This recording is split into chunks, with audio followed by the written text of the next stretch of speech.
YCP నుంచి మరొక big shock తగిలింది. వైసీపీ నుంచి అవంతి శ్రీనివాస్ జంప్ అవుతున్నట్టు తెలిసింది. వైసీపీకి గుడ్ బై చెప్పే యోచనలో మాజీ మంత్రి అవంతి శ్రీనివాస్ ఉన్నారు. కొంతకాలంగా పార్టీ కార్యక్రమాలకు దూరంగా ఉంటున్నారు అవంతి. గత ఎన్నికల్లో భీమిలి నుంచి పోటీ చేసి ఓడిపోయారు అవంతి శ్రీనివాస్.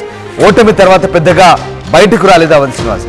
భవిష్యత్ రాజకీయంపై కార్యకర్తలు అనుచరులతో మంత్రాలు జరుపుతున్నట్టుగా తెలుస్తుంది. గత ఎన్నికల్లో భీమిలి నుంచి పోటీ చేసి ఓడిపోయారు అవంతి శ్రీనివాస్. ప్రస్తుతమైన వైసీపీకి గుడ్ బై చెప్పే యోచనలో ఉన్నట్టుగా తెలుస్తోంది. దీంతో వైసీపీకి మరొక షాక్ ఇవ్వబోతున్నారు కీలక నేత. గత కొంతకాలంగా పార్టీ కార్యక్రమాలకు దూరంగా ఉంటున్నారు అవంతి. గత ఎన్నికల్లో భీమిలి నుంచి పోటీ చేసి ఓడిపోయారు. ఓటమి తర్వాత పెద్దగా బయటకు రాలేదు. అయితే తాజాగా ఆయన భవిష్యత్ రాజకీయంపై కార్యకర్తలు అనుచరులతో మంత్రాలు జరుపుతున్నట్టు తెలుస్తుంది. బహుశా ఆయన తెలుగుదేశం పార్టీలోకి చేరబోతున్నారంటూ వార్తలు వస్తున్న నేపథ్యంలో అవంతి శ్రీనివాస్ ప్రస్తుతం వైసీపీకి గుడ్ బై చెప్పే యోచనలో ఉన్నట్టుగా తెలుస్తుంది.